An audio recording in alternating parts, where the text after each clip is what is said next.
Years ago, I was riding horses with my best friend in California.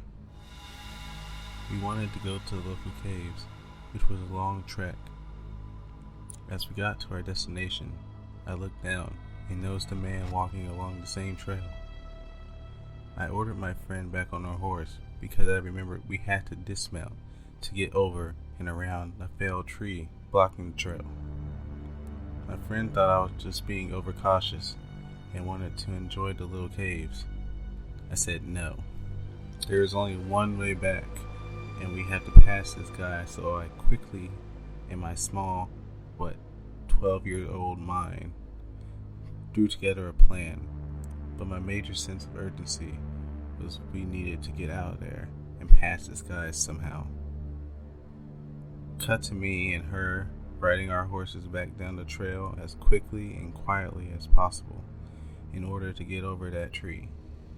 Fortunately, we got there first, navigated around it, and then hopped back on our horse. Not before I instructed my friend to grab the biggest rock she could find. I did as well. As we were higher up, we got another view of this man, who was now obviously naked. I told my friend to be quiet, like a mouse. It was as if our horses sensed our fear and were following suit. Everything was quiet. I figured we were coming up close to him shortly, and lo and behold, we turned to trail and he's standing there fiercely masturbating in front of both of us. I can still remember him being full of sweat and the craziest sick eyes I had ever seen. Well, as planned, we chucked rocks and sprinted, and I was so impressed my friend landed that big rock right in his junk. I didn't stick around to see his reaction, but as I passed by, he was definitely feeling it and was hunched over. I think that's the only reason we were able to get through, and boy did those horses run like the wind after that. They knew exactly every inch of that trail, even though they had only done it once, and they got us the heck out of there. We then went and told the park rangers. Horses, and having a dad who warned me about the dangers of humankind, helped us that day.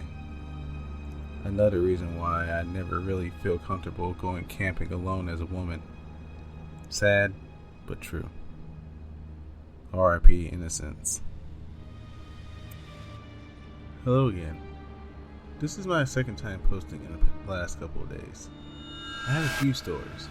In case you didn't read my post from yesterday, I am a tall, stocky, light heavyweight Irishman who's adept in boxing, and I was stabbed in an attempted mugging. This took place 4 days ago, and during a night of heavy rain.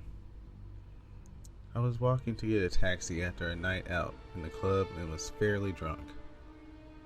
I usually walk a little further from the club when getting a taxi, and I usually get passed over at the club in favor of the taxi guy picking up the girls.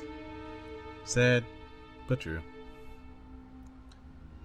As I'm walking up the street, there's what I assume to be a couple in front of me, about 20 feet away. They look like they're arguing. I say nothing. None of my business. Also, drunk me gets very easily agitated, so I wanted none of it. But I'm also a naturally nosy and curious person, so I do listen to the conversation. That's when I realized they aren't a couple.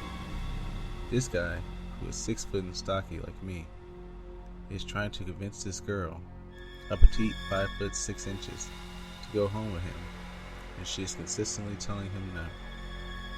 I start to walk a bit faster, thinking that if he became aware that we weren't alone, he'd stop and leave her alone.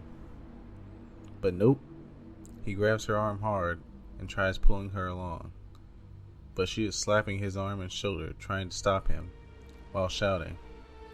I jog up to the guy and grab his arm, separate the two, and immediately get punched in the face. Hard. I stagger, stumble back, before getting another punch to the gut, and I hunch over. Drunk me lashes out, and I wildly swing back and clock him in the nose, and he falls on his ass with a bleeding nose. But it worked. He runs off. I asked the girl if she was okay and walk her to the end of the road.